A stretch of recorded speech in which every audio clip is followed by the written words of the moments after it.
अस्सलाम वालेकुम नाज़रीन, मैं हूं वकास अज़ीम और आप देख रहे हैं मेरा यूट्यूब चैनल वकास अज़ीम रिपोर्टर के नाम से। आप इसे यूट्यूब पर सर्च कर सकते हैं। सब्सक्राइब करें, लाइक करें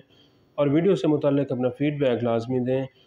क्योंकि आपका फ़ीडबैक बहुत ही कम आ रहा है। जितना फ़ीडबैक ज़्यादा आएगा उतनी ही मैं वीडियोज़ मुसलसल और बेहतर अंदाज में कर सकूँगा, इसलिए आपका फ़ीडबैक मिलना लाजमी है।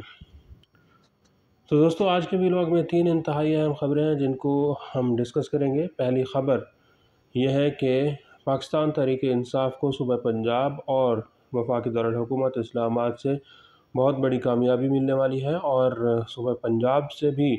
पाकिस्तान तहरीक-ए-इंसाफ़ की जो नशिस्तें हैं वो मुसलसल बढ़ना शुरू हो चुकी हैं और तहरीक-ए-इंसाफ़ की जो इस्लामाबाद की नशिस्तें हैं वो वापस मिलने वाली हैं। यहाँ से इस्लामाबाद से मुस्लिम लीग नून के जो तीनों अरकान कौमी असम्बली हैं, ऐसा महसूस हो रहा है कि उनकी छुट्टी होने वाली है। ये क्या मामला है, इस पर बात करेंगे और फिर आपको बताएंगे कि जो बैनुल अक़वामी मालियाती इदारे हैं वो इस वक्त पाकिस्तान में मौजूद हैं। IMF का एक मिशन पाकिस्तान में मौजूद है, लेकिन वो शहबाज शरीफ की हुकूमत के ऊपर किसी भी तौर एतमाद करने के लिए तैयार नहीं है। शहबाज शरीफ की हुकूमत को IMF का मिशन नाजायज़ समझता है और IMF का मिशन ये समझता है कि ये मैंडेट जो इस वक्त शहबाज शरीफ को दिया गया है ये जाली मैंडेट है और जो असली मैंडेट है वो पाकिस्तान तहरीक-ए-इंसाफ़ और आज़ाद अरकान कौमी असम्बली और सूबाई असम्बली जो हैं उनके पास है। और फिर वीडियो के आखिर में हम डिस्कस करेंगे कि अदलिया और पाकिस्तान की एस्टेब्लिशमेंट की जो लड़ाई है वो अब शदीद से शदीद तर होती जा रही है और अब अदलिया के जजेस ने बाकायदा तौर पर पाकिस्तान की एस्टेब्लिशमेंट की आंखों में आंखें डालकर उनको तलब करने जैसे रिमार्क्स देना शुरू कर दिए हैं। ये मामला इतना ज़्यादा क्यों बिगड़ता जा रहा है, इसकी क्या वजूहात हैं, इसके ऊपर भी बात करेंगे। तो सबसे पहले बात कर लेते हैं दोस्तों कि तहरीक-ए-इंसाफ़ को सूबा पंजाब से आज एक कामयाबी मिली है और सूबा पंजाब में पाकिस्तान मुस्लिम लीग नून के रुकन सूबाई असम्बली राना अरशद, जो कि शहबाज शरीफ और नवाज शरीफ के इंतहाई करीबी समझे जाते थे, उनकी कामयाबी का जो नोटिफिकेशन है वो कलअदम करार दे दिया गया है और इलेक्शन कमीशन ऑफ पाकिस्तान को ये हिदायत जारी की गई हैं कि वो इस केस को दोबारा देखें, क्योंकि पंजाब में जहाँ से ये रुकन सूबाई असम्बली बने थे राना अरशद, वहाँ पर पाकिस्तान तहरीक-ए-इंसाफ़ के जो उम्मीदवार थे उन्होंने इनकी जो रुकनियत है और जो कामयाबी है इसको चैलेंज किया हुआ था और आज इस तरह पाकिस्तान तहरीक-ए-इंसाफ़ को ये कामयाबी मिली है कि नून लीग के राना अरशद को अपनी रुकनियत से हाथ धोना पड़े हैं और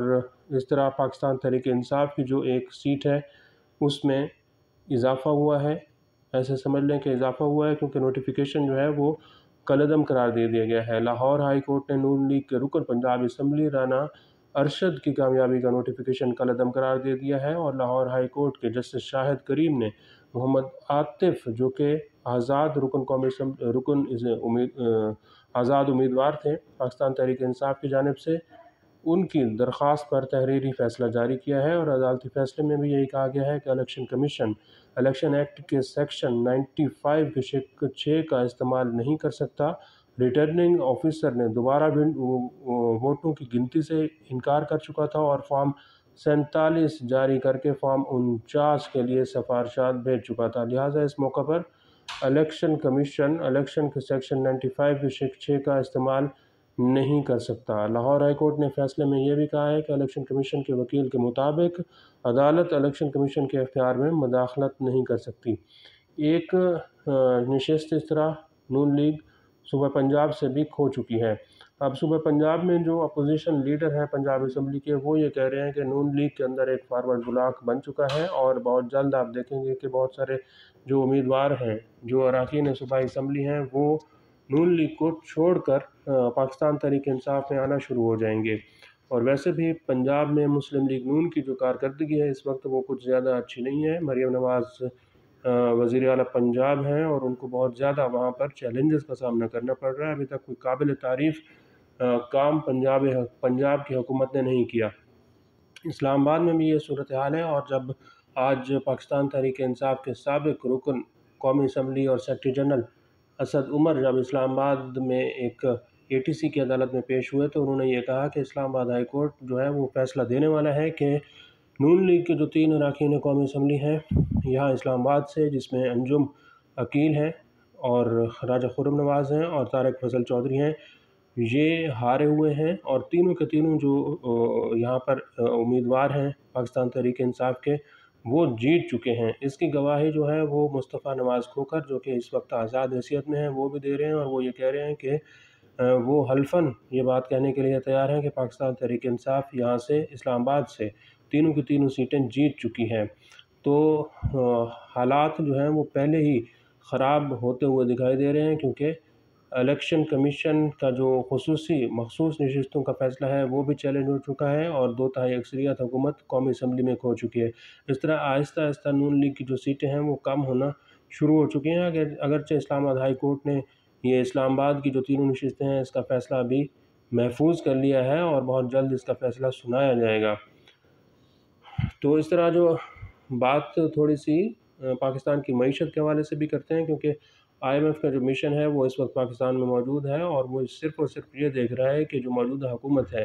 یہ جعلی ہے، ٹھیک ہے، غلط ہے، اس کے پاس عوام کا مینڈیٹ ہے یا پھر نہیں۔ اگر IMF کو یہ یقین ہو گیا کہ حکومت اپنی مدت پوری کرے گی تو پھر تو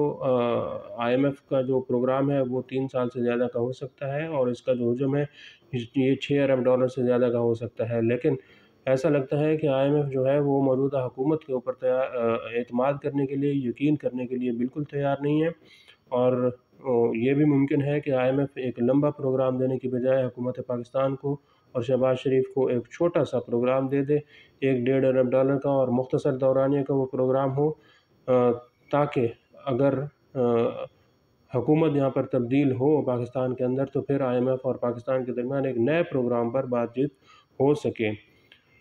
کیونکہ عالمی مالیاتی ادارے ابھی شہباز شریف کی حکومت پر یقین کرنے کے لیے، اعتماد کرنے کے لیے تیار نہیں ہیں۔ آخر میں آج اسلام آباد ہائی کورٹ میں شاعر احمد فرحاد کی بازیابی سے متعلق کیس ہوا ہے، جہاں پر پاکستان کے اسلام آباد ہائی کورٹ کے ججز اور اسٹیبلشمنٹ بالکل آمنے سامنے دکھائی دے رہی ہیں، اور ججز نے جو ریمارکس دیے ہیں وہ انتہائی خطرناک دکھائی دے رہے ہیں۔ خاص طور پر جسٹس محسن اختر کیانی نے اسلام آباد میں سیکرٹری دفاع اور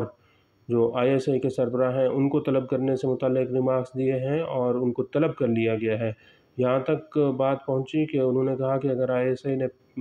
احمد فرحاد کو بازیاب نہ کرایا تو وہ سیکٹر کمانڈر کو بھی طلب کر لیں گے۔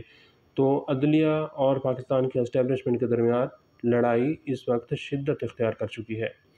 آج کے لیے اتنا ہی۔ اس ویڈیو کو آپ کمنٹ سیکشن میں جا کر لائک کر سکتے ہیں اور اپنی رائے کا بھی اظہار کر سکتے ہیں۔ بہت بہت شکریہ۔